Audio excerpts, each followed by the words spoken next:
সুপ্রিয় দর্শক শ্রোতা বন্ধুরা, যে যেখান থেকে আমাদের সাথে আছেন সকলকে অনেক অনেক প্রীতি এবং শুভেচ্ছা জানাচ্ছি। আমরা শুরু করছি আইনি তথ্য এবং পরামর্শমূলক অনুষ্ঠান আইন অঙ্গন।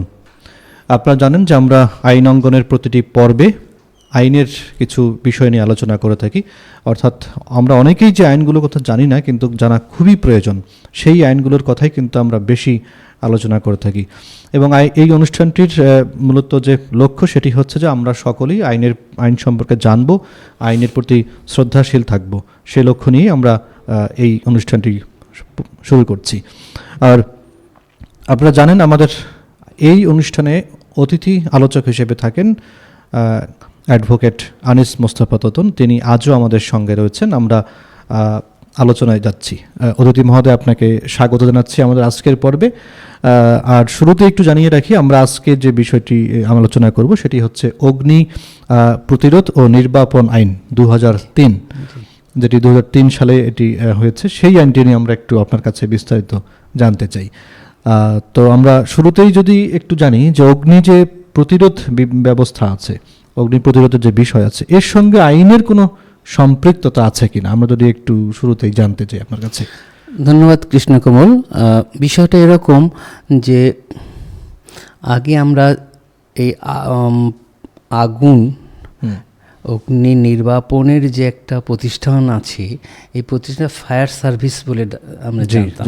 এবার সব জেলা, উপজেলা এবং বিভিন্ন প্রত্যন্ত অঞ্চলেও এর শাখা আছে, মানে অফিস সরকারিভাবে আছে।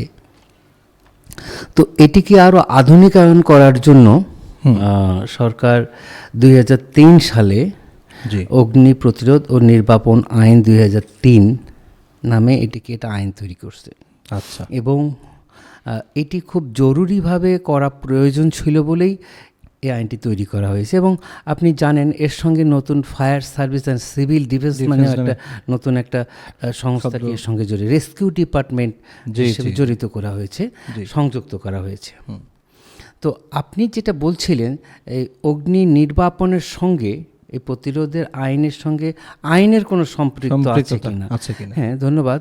এই আইনটি আসলে তৈরি করা হয়েছে এই কারণেই, জনমালের রক্ষা এবং সকলের নিরাপত্তা বিধানের জন্য তাৎক্ষণিকভাবে কোনো বিপদ সংকুল অবস্থা থেকে উত্তরণের জন্য আসলে এই আইনটি তৈরি করা হয়েছে। এটি আসলে প্রতিষ্ঠানটা খুবই প্রয়োজনীয় একটি প্রতিষ্ঠান।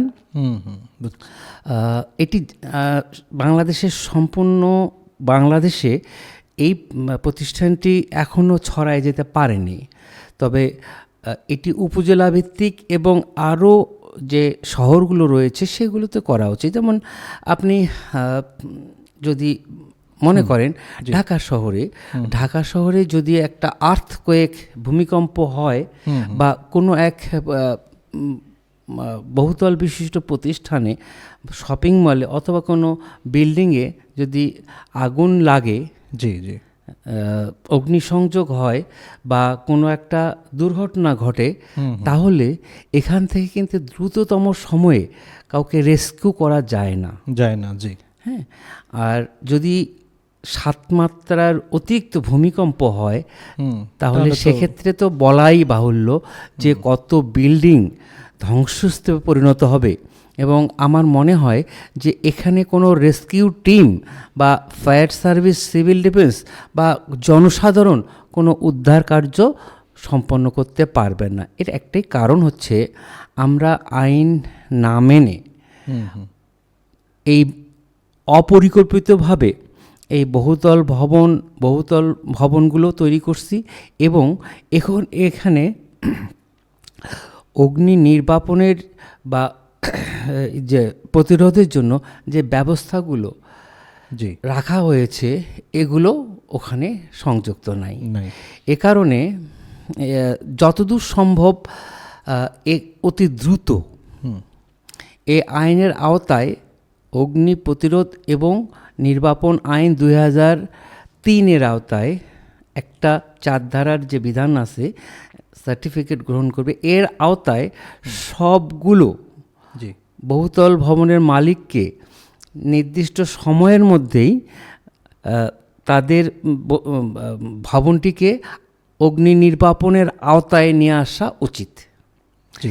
এই কারণেই আসলে আমি বলবো যে অগ্নি নির্বাপন প্রতিষ্ঠানের সঙ্গে এবং আলোচনার মধ্যে আরও আসবে, আপনি আজকের এই আলোচনার মধ্যে আরও আসবে যে কেন আইনের সাথে এই প্রতিষ্ঠানটার সম্পৃক্ততা রয়েছে, আসলে কথা প্রসঙ্গে এসে যাবে। জি, তার মানে আমরা দেখতে পাচ্ছি যে আসলে এই আইনটার একটা দরকার আছে, এই জন্য এটাকে 2003 সালে এটাকে একদম পুরোপুরি আইনে রূপান্তর করা হয়। আরও আগেও আইনে ছিল, কিন্তু এটা 2003-এ মডিফাই করা হয়েছে এবং এর পরেও আরও মডিফাই করা হয়েছে, সেটা হচ্ছে সিভিল ডিফেন্সটাকে অ্যাড করা হয়েছে। সিভিল ডিফেন্স, এখন অবশ্য আমরা জানি যে fire service and civil defence নামে আমরা প্রতিষ্ঠানটির নাম শুনে থাকি এবং বিভিন্ন জায়গাতে আমরা দেখি তাদের সাইনবোর্ডেও লেখা থাকে কিন্তু সেটি। জি। তো তাহলে আমরা বুঝতে পারছি যে অগ্নি প্রতিরোধের সঙ্গে আইনের একটা সম্পৃক্ততা অবশ্যই দরকার, কারণ হচ্ছে যে যেমনটি বললেন যে বহুতল ভবনে এটা তো দরকার আছে, অবশ্যই দরকার আছে, প্রয়োজন আছে। আমরা যদি একটু এটা বলি, এই অগ্নি নির্বাপন ক্ষেত্রে যে বিষয়টা আছে যে এটার লাইসেন্সের কোনো প্রয়োজন হয় কি না কোনো বিল্ডিং তৈরি করতে গেলে অগ্নি নির্বাপন বিষয়ে? হ্যাঁ, আপনি ঠিকই বলেছেন। অগ্নি নির্বাপন ও প্রতিরোধ আইনের 2003-এর আওতায় সেকশন 4 থেকে 6 পর্যন্ত এই লাইসেন্স গ্রহণ না করলে কি অবস্থা এবং লাইসেন্স কী জন্য বাতিল হতে পারে। আচ্ছা, এই জন্য এই আইনটিতে এই লাইসেন্সের কথাটা সম্পৃক্ত করা হয়েছে। এর কারণটা হচ্ছে এটিকে আসলে লাইসেন্স হিসাবে যদি বলা যায়, এটিকে সনদ বলা যায়, এটিকে বলা যায় যে একটা সার্টিফিকেট বা একটা প্রত্যয়নপত্র বা একটা ক্লিয়ারেন্স সার্টিফিকেট, এই ধরনের।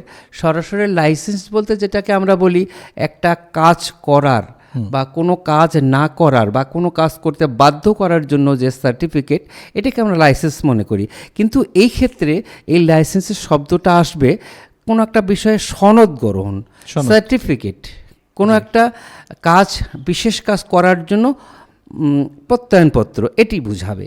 তো সার্টিফিকেট যেটাকে আপনি যেটাকে মিন করতেছেন, সেটা হচ্ছে প্রত্যেকটা বহুতল ভবন বিশিষ্ট বিল্ডিংয়ের মালিককে অবশ্যই বিল্ডিং বা ইমারত নির্মাণ করার জন্য সেই ইমারতের নকশা অনুমোদন করার জন্য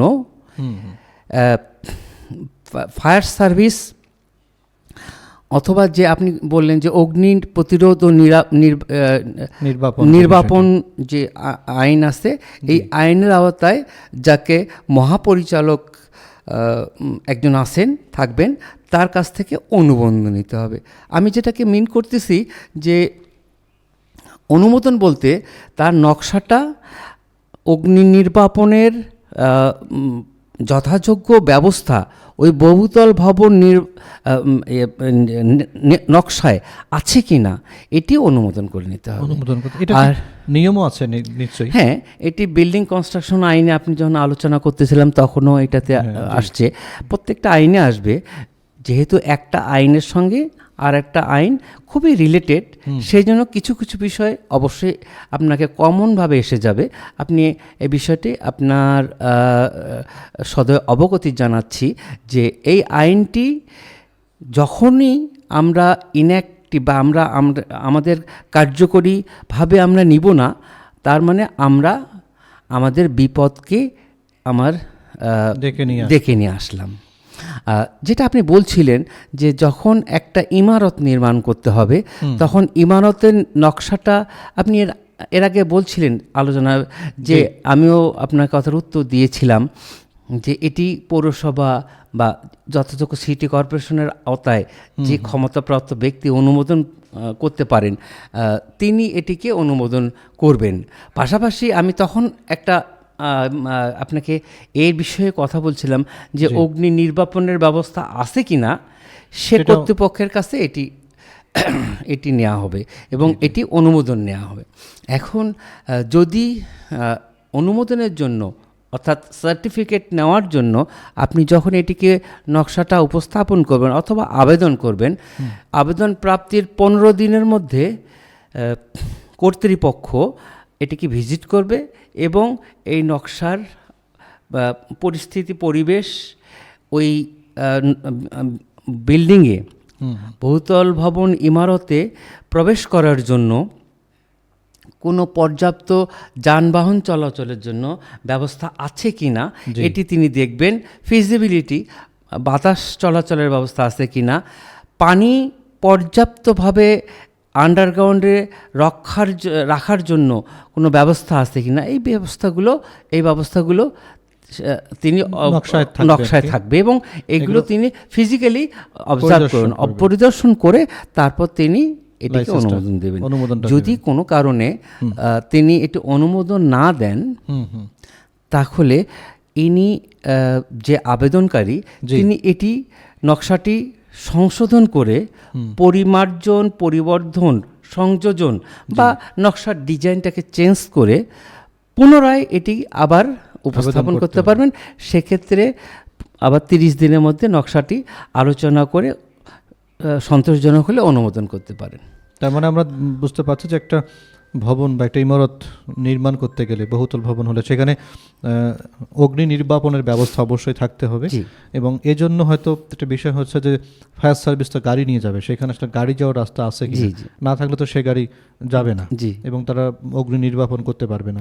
এমনকি ওই বিল্ডিংয়ে তাদের নিজস্ব আন্ডারগ্রাউন্ডে পানি রাখারও ব্যবস্থা করতে হবে, যাতে করে ওই গাড়ি আসার আগেই যেন সেই পানিটা দিয়ে তারা কিছুটা প্রাথমিকভাবে শুরু করতে পারে। এছাড়াও আরো অনেক কিছু আছে, ওয়ালে যেগুলো আমরা যেগুলো আমরা দেখি সেগুলো রাখার তো ব্যবস্থা থাকে।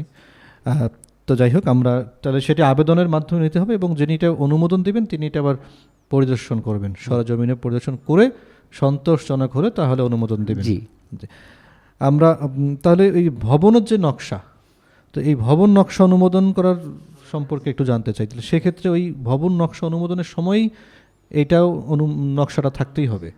জি, আপনি জানেন যে আমি এর আগে আলোচনা করছিলাম যে নকশা অনুমোদনের যে কর্তৃপক্ষ আছে, মানে মাস্টার কর্তৃপক্ষ, সেটা হচ্ছে পৌরসভা চেয়ারম্যান, সিটি কর্পোরেশনের মেয়র অথবা পুরকৌশল বিভাগ অথবা এলজিইডি, এলজিআরডি, যে কর্তৃপক্ষগুলো আছেন এই কর্তৃপক্ষগুলো এই নকশাটা ভিজিট করে, এর সঙ্গে পরিবেশ অধিদপ্তর আছে, এর সঙ্গে রোডস অ্যান্ড হাইওয়ের বিষয় সম্পৃক্ত আছে।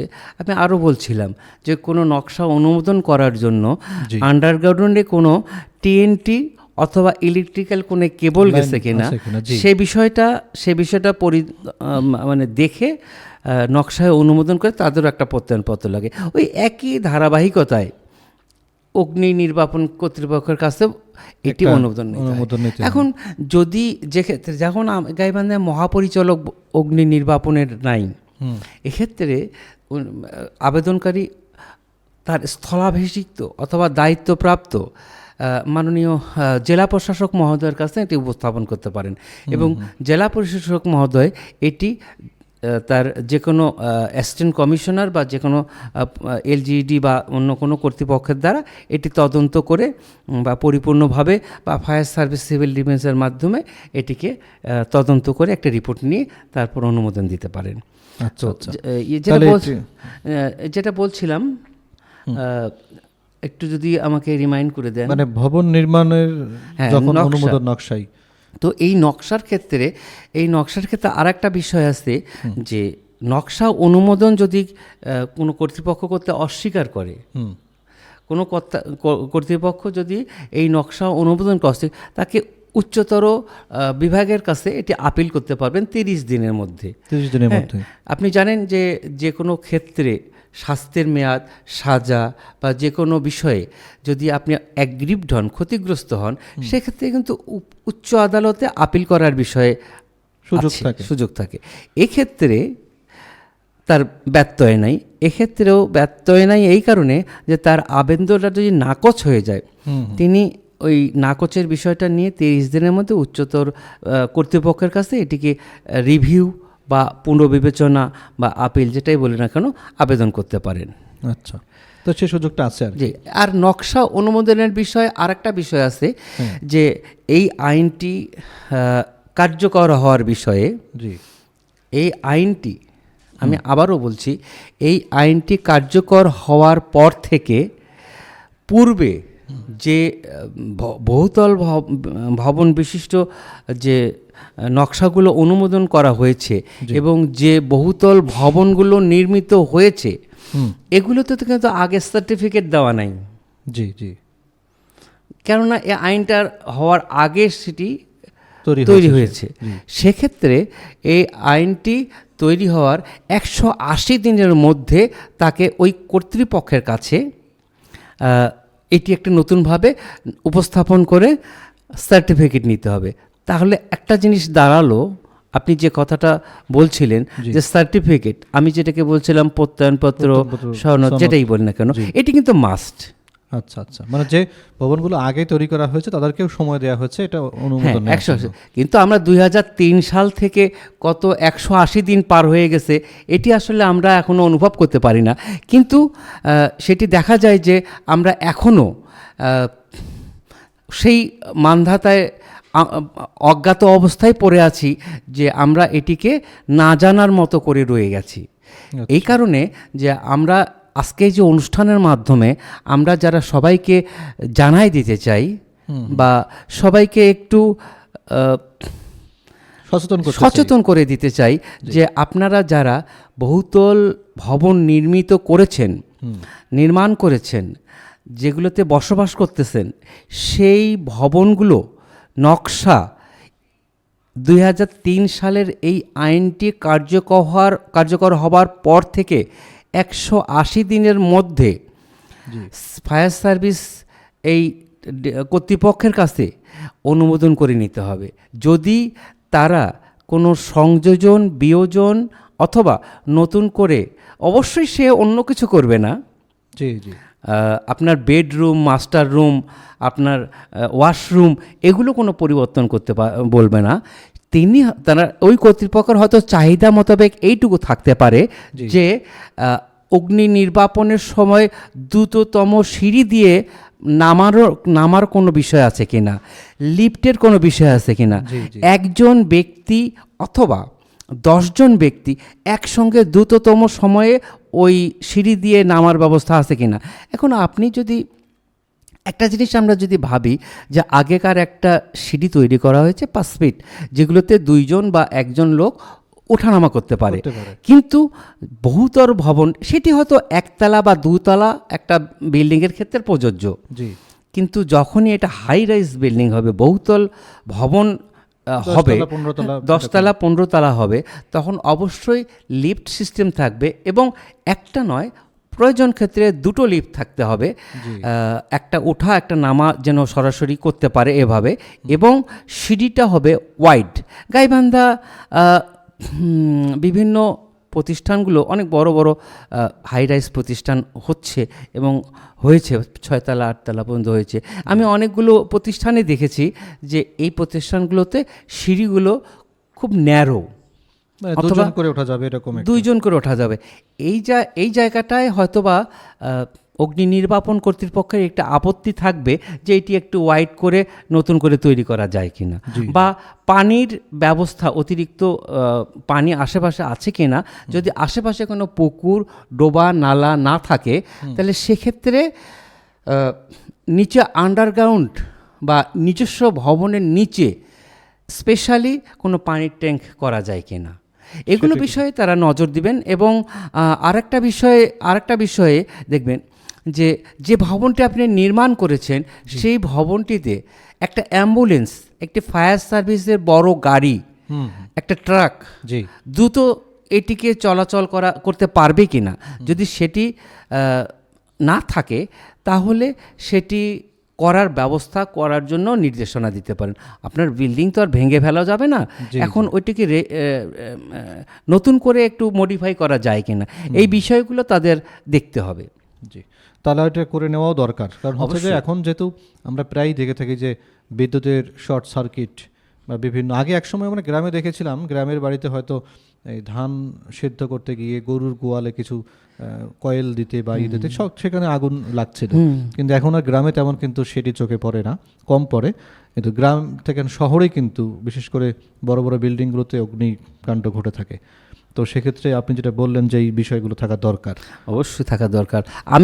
আমি মনে করি, এবং আমার মনে হয় আপনিও মনে করেন যে এটি অবশ্যই থাকা উচিত, এবং আমার মনে হয় আপনিও আজকের এই অনুষ্ঠানের পরে জোরালোভাবে সবাইকে বলবেন যেন সবাই একটু অগ্নি নির্বাপনের ব্যবস্থা আছে কিনা এই বিষয়টা প্রত্যয়ন নেওয়ার জন্য যথাযথ কর্তৃপক্ষের কাছে এটা আবেদন দাখিল করে সার্টিফিকেট নেওয়া। অবশ্যই সেটি আমরাও চাই সকলেই সেটি করবেন অবশ্যই, যেহেতু বিষয়টা একদম আমাদের খুবই মানে এটা একদম অন্যরকম স্পর্শকাতর বিষয় এবং খুবই প্রয়োজন বিষয়। এটি আমি আপনার জন্য করছি না, এটি আমার নিজের জন্য, আমার ভবন রক্ষার জন্য, আমার ভবনে অবস্থিত লোকজনকে রক্ষা করার জন্য এটি আমার করা। আমি যেটি নিরাপদজনক ব্যবস্থা নেব এটি আসলে অন্য কারোর জন্য না, আমার নিরাপত্তার জন্য। যে যার ভবনে পৃথকভাবে যদি নিরাপত্তা ব্যবস্থা নেই তাহলে আমাদের দুর্ঘটনা অনেকাংশেই এড়াতে পারবো। এবং এটি আমরা যদি বলতে চাই, এভাবে বলতেও পারি যে মানুষ এখন ঘর মানে বিল্ডিং তৈরি করে ভাড়া দিচ্ছেন, মানুষদেরকে থাকার জায়গা দিচ্ছেন, কিন্তু থাকার জায়গা দিলে তো হবে না, তার নিরাপত্তাটাকেও নিশ্চিত করতেই হবে, তার অগ্নিকাণ্ড থেকে যাতে সুন্দরভাবে রক্ষা পায় সেটাও নিশ্চিত করতে হবে। কিন্তু এটা কিন্তু একজন মানে বিল্ডিং মালিকের মানে সর্বপ্রথম দায়িত্ব আমার মনে হয় এটাই অবশ্যই মানে হওয়া দরকার। তো যাই হোক, আমরা অনেক সুন্দর আলোচনা করছি এবং এই বিষয়ে মনোয়ার ইসলাম নামে একজন আমাদের সঙ্গে কমেন্টসও করেছেন, অনেক কিছু এই বিষয়ে তিনি জানতে পারেন এই অনুষ্ঠানের মাধ্যমে। তবে আমরা আশা করব মনোয়ার ইসলাম সহ যারা এই মুহূর্তে আমাদেরকে দেখছেন, আপনাদের কোনো বিষয়ে অজানা থাকলে আপনারা সেটি নিয়ে কমেন্টস করবেন, আমরা পরবর্তী সময়ে সেটি নিয়ে আলোচনা করব আর কি। আমরা এবার একটু অন্যদিক আরও একটু বিস্তারিত জানতে চাচ্ছি, সেটি হচ্ছে যে সব আইন করা মানেই তো হচ্ছে যাতে করে একটা অপরাধ না হয়, কোনো কিছু না হয়, এবং কোনো কেউ অপরাধ করলে বা ইয়ে হলে সেটির শাস্তির বিধান থাকে। তো তার আগে আমরা আরেকটা বিষয় জানতে চাই। এখন যেটি বললেন অগ্নি নির্বাপক একটা কর্তৃপক্ষ যে আছে, তো তারা যখন দায়িত্ব পালন করে, অগ্নি নির্বাপক যে কর্তৃপক্ষ যখন দায়িত্ব পালন করে তখন তাদের কোনো বিশেষ কোনো ক্ষমতা দেয়া হয় কিনা? হ্যাঁ, আপনি একটা সুন্দর কথা বলছেন। আসলে সবার জানা উচিত যে আমরা যখন দেখি কোনো একটা ভবনে আগুন নির্বাপনের জন্য ফায়ার সার্ভিসের লোকজন ছুটোছুটি করছে, তখন কিছু স্বাভাবিক লোক ছুটোছুটি করে তাদেরকে কাজে সহায়তা করার নামে তাদেরকে আজ বাধা বিঘ্নের সৃষ্টি করে। আর এতে করে দেখা যায় যে তাদের রেস্কিউ টিম কাজে ক্ষতিগ্রস্ত হয় এবং তাদের কাজ সমাধান করতে অনেকটা বিলম্ব হয়।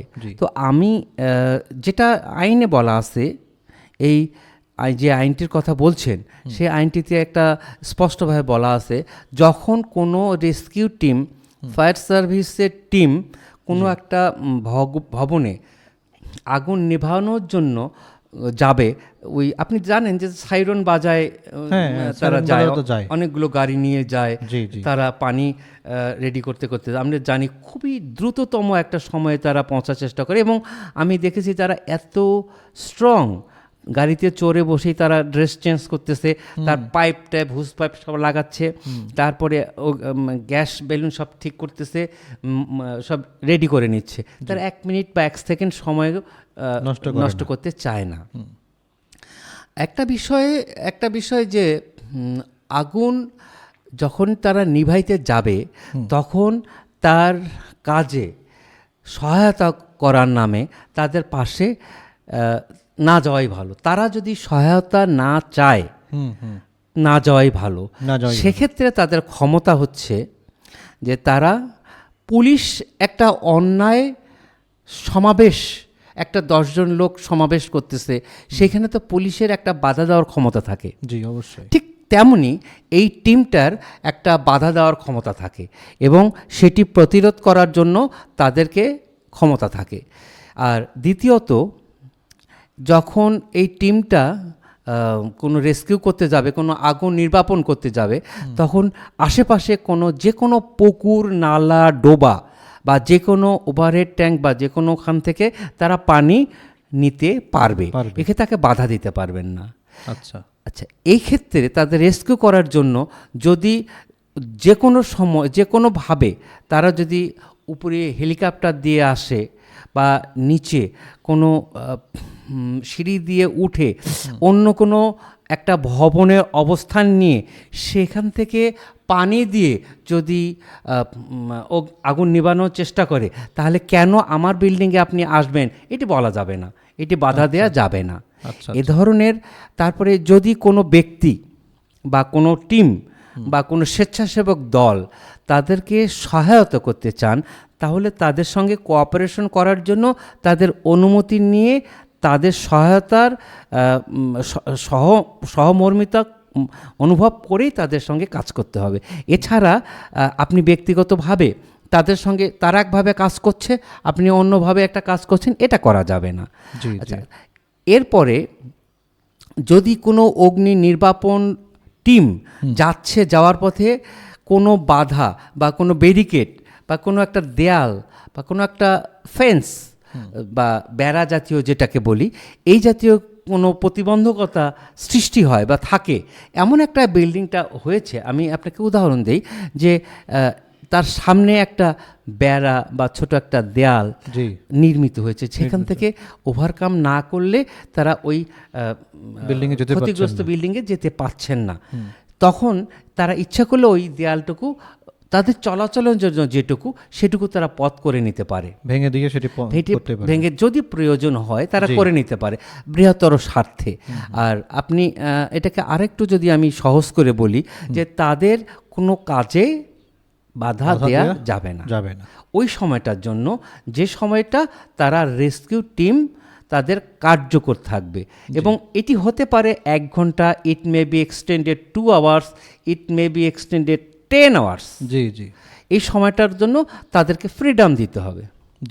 না, এটি আমারও একটি বিষয় অবশ্য জানা হলো, এবং আমিও অনেক জায়গায় দেখেছি এরকম ফায়ার সার্ভিসের টিম তারা যে প্রশিক্ষণ নিয়ে এসেছে সেই প্রশিক্ষণ তো আমার নাই। তারা যেভাবে অগ্নি নির্বাপন করবে এটা তো আমি তো সেভাবে করতে পারবো না। অতএব তার কাজে সহযোগিতার নামে করতে গিয়ে আমি কেন তাদেরকে সহযোগিতা অসহযোগিতা হতে পারে সেটি, এমনকি সেখানে তো আমিও শেষ পর্যন্ত আমারও দুর্ঘটনা ঘটতেও পারে, সেটাই তো হতে পারে। তা আমার মনে হয় যে এগুলো থেকে সবাইকে একটু দূরে থাকা দরকার। তাদেরকে কাজের সুযোগ আপনি অ্যাট বেস্ট এইটুকু সহযোগিতা করতে পারেন, সেটি হচ্ছে যে তাদেরকে তথ্য দিয়ে যেমন এই ভবনটি কিভাবে নির্মিত হয়েছে, এই ভবনটিতে কোন পাশে কোন সিঁড়ি রয়েছে, এটি তো ফায়ার সার্ভিসের কর্তৃপক্ষের জানার কথা না। কিন্তু যারা স্থানীয়ভাবে আছেন তাদেরকে, যারা এটিকে জানে না, স্থানীয়ভাবে ভালো করে জানেন যে এই পাশে সিঁড়ি আছে বা এইখানে একটা পন্ড আছে, পুকুর আছে, বা এইখানে একটা ট্যাঙ্ক আছে যেখানে পানি জমিতে থাকে, জমায় রাখা হয় ইমার্জেন্সি পিরিয়ডে, এই জায়গাগুলো তাদেরকে দেখাই দিতে পারে যাতে তাদের সুবিধা হয়। এটা তো দেওয়া দরকারই আমাদের। কোন পাশে কোন পুকুর আছে, ডোবা আছে, এটা তো আমরা জানবো, তারা তো জানবেন না। তো যাই হোক, আমরা আশা করছি আপনার মাধ্যমে হোক, অনুষ্ঠানের মাধ্যমে হোক, যারা অগ্নি নির্বাপনের সময় সহযোগিতার জন্য এগিয়ে যাচ্ছেন তারা আসলে আগেই চিন্তা করুন যে আসলে আপনি সহযোগিতা করছেন নাকি আবার সেখানে বিপদ ডেকে আনছেন। এটা চিন্তা ভাবনা করেই সেখানে যাওয়া দরকার। এবং আরেকটা বিষয় আমি যদি বলি, আমরা কিছু কিছু ক্ষেত্রে কিন্তু আমরা তাদের মতো কাজ করতে পারি না। তো তাদের মতো কাজ করতে পারি না সেখানে তো না যাওয়াটাই ভালো। আমরা তথ্য দিয়ে সহযোগিতা করব, কোথায় কি আছে এটা বলতে পারি। তো যাই হোক, আমরা খুব ভালো একটা বিষয় নিয়ে আজকে আলোচনা করছি। তো আমরা অনুষ্ঠানের শেষের দিকেই প্রায় চলে এসেছি, অনেকক্ষণ ধরে কথা বলছি। তো আমরা শেষে একটু জানতে চাই, এই যে আইন অগ্নি নির্বাপন এবং প্রতিরোধ যে আইন 2003-এর যেটি আছে, তো এটা আইন যদি কেউ ভঙ্গ করে তার জন্য তো নিশ্চয়ই শাস্তির বিধান আছে, যে কোনো বিষয় তো শাস্তি থাকেই। আমরা একটু এইটা সম্পর্কে একটু জানতে চাই আপনার কাছে। হ্যাঁ, আপনি সবসময় শাস্তির বিষয়টা জানতে চান, অবশ্যই একটু আইন ভঙ্গ করলে তো।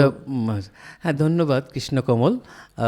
এটি একটা বিষয় যে আসলে আপনার প্রশ্নটাকে আমি দুটো পার্ট করি, যে কোন অপরাধটা কি, আপনি অপরাধটা করলেন কি আর এবং শাস্তিটা- শাস্তির বিধানটা কতটুকু। জি জি অবশ্যই। এই যে আজকের আলোচনায় অপরাধটা হচ্ছে এই যে সার্টিফিকেট গ্রহণ করার বিষয়টা, এছাড়া তো কোনো অপরাধ আর নাই। জি জি দ্বিতীয় অপরাধ আরেকটা আছে, সেটা পরে বলছি। সার্টিফিকেট গ্রহণ করার জন্য না গ্রহণ করলে তাকে একটা অপরাধের বিষয় আছে, অবশ্যই যেহেতু অপরাধ। আইনে বলা আছে যে অবশ্যই তাদেরকে সার্টিফিকেট গ্রহণ করতে হবে, এটা একটা ম্যান্ডেটরি করে বলা আছে। যদি গ্রহণ করা যেতে পারে বা গ্রহণ করতে হবে বা অন্যভাবে বলা যেত, এটা অবশ্যই গ্রহণ করতে হবে, ম্যান্ডেটরি করে বলা আছে। আচ্ছা তাহলে তাদেরকে অবশ্যই যদি না করে তাহলে একটা শাস্তির বিধান আছে। হ্যাঁ, অবশ্যই। হ্যাঁ, এক্ষেত্রে শাস্তির বিধানটা সর্বোচ্চ 2 বছর পর্যন্ত জেল প্লাস যে কোনো অঙ্কের জরিমানা একটা করার বিধান সেটি কর্তৃপক্ষ যেটি মনে করবে যদি মনে করে। হ্যাঁ, সেটি করবে। ক্ষতিগ্রস্ত ব্যক্তি না, ক্ষতিগ্রস্ত পরে যদি না, কোনো কর্তৃপক্ষ- অনুমোদন নকশা অনুমোদন ক্ষেত্রে যদি কোনো অনিয়ম করে, যে আমি ভুল তথ্য দিচ্ছি বা আমার বিল্ডিংয়ে আছে একটা স্ট্রাকচার আমি আর একটাভাবে নির্মাণ করলাম, এক্ষেত্রে তাকে যদি প্রমাণিত হয় বা সার্টিফিকেটটা যদি জাল হয় বা সার্টিফিকেটটা যদি গ্রহণ না করে, তাহলে তা ক্ষেত্রে সর্বোচ্চ 2 বছরের পর্যন্ত কারাবাস হবে। প্লাস জরিমানা করার বিধান আছে। জরিমানাটা কর্তৃপক্ষ যেটা মনে করবে সেটাই সেই সেটা অঙ্কের করতে পারে, করতে পারে। ওটা নির্ভর করবে জেলা প্রশাসক মহোদয় বা যে কোনো তদন্ত কমিটির অপরাধের উপর। জি। আরেকটা বিষয় আছে, আপনি বললেন যে ওই যে রেস্কিউ টিমকে বা অগ্নি নির্বাপক টিমকে সহযোগিতা করার বিষয়ে যারা অসহযোগিতা করতে আসে, এক্ষেত্রে যদি কেউ বাধা দেয় তাদেরকে সর্বোচ্চ 2 মাস পর্যন্ত যে কোনো কারাদণ্ড দিতে পারেন, 2 যদি মাস। এটা প্রমাণ হয় যে হয় যে তারা সহযোগিতা করার নামে অসুবিধা করছে এবং সেক্ষেত্রে অগ্নি নির্বাপনের আরও বেশি ক্ষতিগ্রস্ত হয়েছে, তাহলে সর্বোচ্চ 2 মাস পর্যন্ত একটা কারাদণ্ডের বিধান রয়েছে। তাহলে এই দুটো আমরা শাস্তির কথা জি, জানতে জি। পারলাম।